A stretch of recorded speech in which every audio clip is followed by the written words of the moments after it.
colonnes, une à droite, une à gauche. Détail, à droite, je suppose. Ouais. Allez. Il va ouvrir le bal. Voilà. Une échéance qui nous arrive, un 6e tour de Coupe de France dimanche. Et en raison effectivement des conditions sanitaires du couvre-feu, on n'a pas le choix pour le préparer le mieux possible.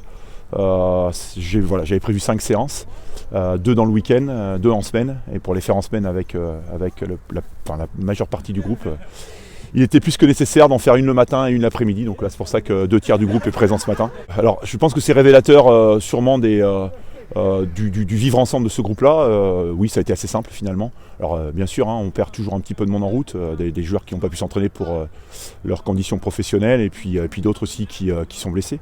Mais 90% de l'effectif est présent, 90% de l'effectif est finalement heureux de se retrouver. On le voit dans la bonne humeur qu'il peut y avoir. J'en suis à ma 4e réflexion de préparation sur une saison, une au mois d'août, une au mois de décembre, une au mois de janvier, et puis une maintenant. Ça use. Et je trouve qu'il y a très peu de considération de notre engagement à nous, entraîneurs. C'est à nous de nous adapter, c'est pas l'FFF qui s'adapte, c'est ce qui restera regrettable, et je pense sincèrement qu'il y aura des conséquences collatérales derrière. Ouais, alors moi je suis gérant de société, donc ça va, au niveau des horaires on arrive à s'adapter. Le matin, c'est la première fois qu'on fait 6h30 là, effectivement c'est un petit peu compliqué au réveil. Mais après, très honnêtement, ça va le faire. Il fait un peu froid ce matin, mais ça va être bien.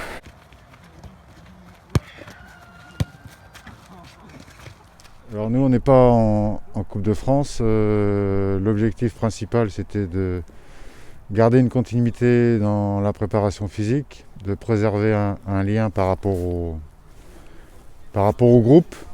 On alterne entre des séances en visio, sur une préparation un peu plus athlétique. Une séance le matin à 6h20, 6h30 avec ceux qui peuvent s'organiser au niveau professionnel. Et puis 2 séances le week-end, le samedi et le dimanche. Notre dernier match c'était contre les Chamois-Niortais le week-end du 25 et 26 octobre. Après, quant à la reprise, on est vraiment dans le flou. Donc c'est vrai que c'est un peu compliqué pour gérer la motivation et l'investissement du groupe, même si je trouve qu'il répond plutôt de façon favorable. Si d'ici 15 jours, 3 semaines, alors soit s'il y a un confinement général ou un maintien du couvre-feu, ça va être compliqué d'aller au bout du championnat, même si on pouvait finir les matchs allés.